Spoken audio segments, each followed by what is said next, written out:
हे पार्थ, जैसे मैं तुम्हें धर्म नीति और युद्ध के गूढ़ रहस्य बताता हूँ, वैसे ही आज मैं तुम्हें एक गुप्त नीति का उपदेश दूंगा।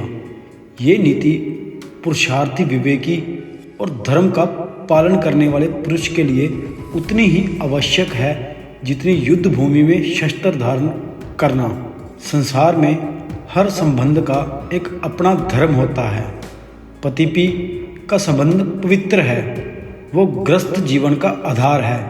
किंतु जैसे अग्नि में आहुति सीमित मात्रा में ही डाली जाती है, वैसे ही जीवन के रहस्य भी सीमित रूप से ही प्रकट किए जाते हैं, क्योंकि जो कुछ संपूर्ण रूप से उजागर कर दिया जाता है वो समय आने पर शस्त्र बन सकता है। पार्थ, स्त्री का हृदय करुणा से भरा होता है और उसका स्वभाव संवादशील है। ये उसकी प्रकृति है, उसका दोष नहीं।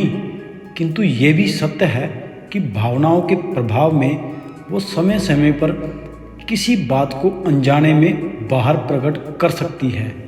जिस प्रकार बादल में गड़गड़ाहट आवश्यक होती है, वैसे ही भावुक मन कभी ना कभी अपने भीतर का भेद खोल देता है।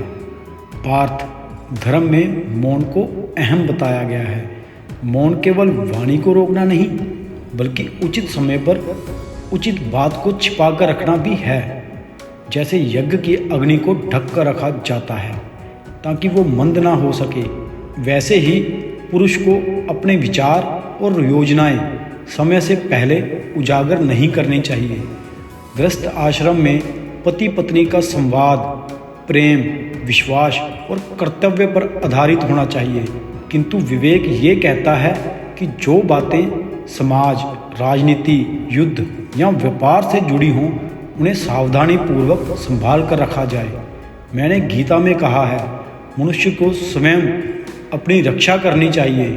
रहस्य को उजागर करना भी आत्मरक्षा में चूक है।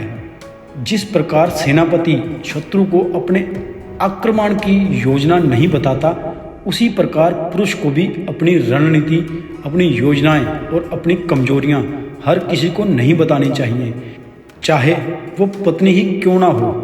पार्थ, सोचो, यदि पांडवों ने युद्ध से पहले अपनी संपूर्ण रणनीति द्रौपदी को बता दी होती और वो किसी भावुक क्षण में इसे प्रकट कर देती, तो क्या कौरव तैयार ना हो जाते?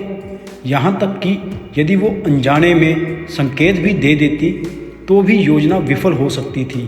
स्त्री की प्रवृत्ति रक्षण में नहीं, बल्कि भावनाओं के आदान प्रदान में प्रबल होती है।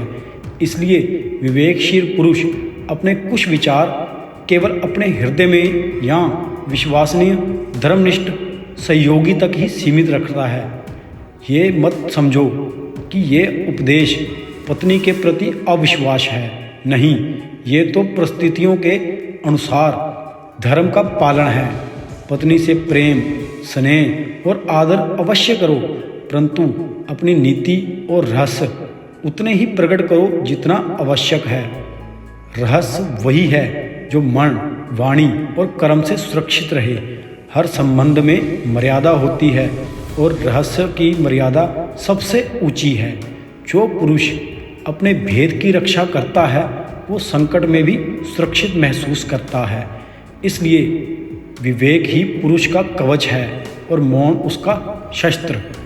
जैसे धनुधर अपने तीर को समय आने तक तरकश में छिपा कर रखता है, वैसे ही पुरुष को अपने रहस्य अपने हृदय में छिपा कर रखना चाहिए, चाहे वो अपनी पत्नी ही क्यों ना हो।